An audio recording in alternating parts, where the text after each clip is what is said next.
And you don't have to be a professional at this. I'm no professional, as you can see. This isn't professionally done.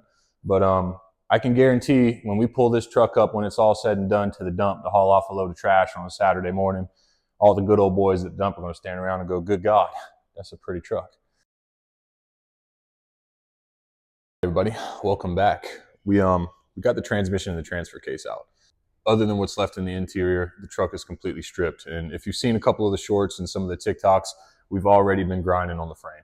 So what we're going to do today now is roll this out here, and it's very windy, so I'm not going to do a lot of talking while I'm out there. Roll it out, get the rear part of the frame finished prepped, get it stripped down so we can get it coated. If we've got time this afternoon, we'll go ahead and spray the rear. I've been fighting a battle where I've been running out of batteries and just burning through 3 M18 Milwaukee batteries on my Milwaukee grinder. So I went and bought a corded one, cheap one from Harbor Freight. We're going to get our stripping tool on it, and then we're going to get out there and start stripping now. So let's see how far we can get today.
There it is.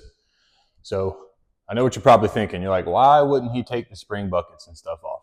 Well, they're going to come off later. I haven't got the lift kit comes with new springs, so I'm going to take all that off later. And I've got to drop the axle because we're going to do a complete axle rebuild and put a new diff cover on it. So all that's going to get dropped. I just wanted to get everything from the frame perspective protected as best as I could right now, and it helps kind of show the progress. So we took our time cleaning, took our time prepping, and now where we're at, I mean, I'm happy with it. You guys can see overall, the worst spot of the pitting is up here toward where the bed was, the thing we identified in that first short video we put out. But overall, everything laid down great. It's adhering perfectly already. The little bit of rust we did have to leave in the corners where even the wire wheel couldn't get to on the impact, the small brushes, I think the Rust-Oleum is going to stop it. So you saw the product I was using ultimately. You guys saw what it took to spray it on there. I mean, all in all, including the flashes, we got 4 coats on here, almost 5. I kind of ran out on the 5th coat, but we got 4 good coats on here, and that took, I don't know, an hour, just waiting 15 minutes between flash. We turned the fan on overhead in the shop here and just tried to get some air on it to get it to lay down. But overall, I think it looks great. So next step is to drop the axles, get that wheeled over here and suspended with the hoist. That way we can start disassembling that and, of course, grinding on the actual axle housing itself. Grinding on the actual axle housing itself, making sure we can paint that when the time comes. And then we got to put the new springs on, new hardware, get the new axle rebuilt and put up there. And then I got a surprise for what's happening with the rear brakes. So overall, it's coming along pretty well. But I'm having fun. This is rehabilitating for me, believe it or not. All the stress that I deal with on the work week and everything else I got to worry about as far as responsibilities. There's just something about knowing that I got this thing out here waiting for me to come work on it whenever I have the time or whenever I so choose, right? There's something kind of missing, I feel like, in a lot of men's lives, people's lives overall, that's tangible, right? We can see the progress here, and it's rewarding, one, ultimately, and then two, it's all based on what you can do, right? And you don't have to be a professional at this. I'm no professional, as you can see. This isn't professionally done. But I can guarantee when we pull this truck up, when it's all said and done, to the dump to haul off a load of trash on a Saturday morning, all the good old boys at the dump are going to stand around and go, good God, that's a pretty truck. And that's all we're shooting for, right? Something that I can sit in the seat, and when I'm taking the old lady out to the movie on a Friday evening or something like that, I can look over and say, hey, I built this. But yeah, stay tuned, guys.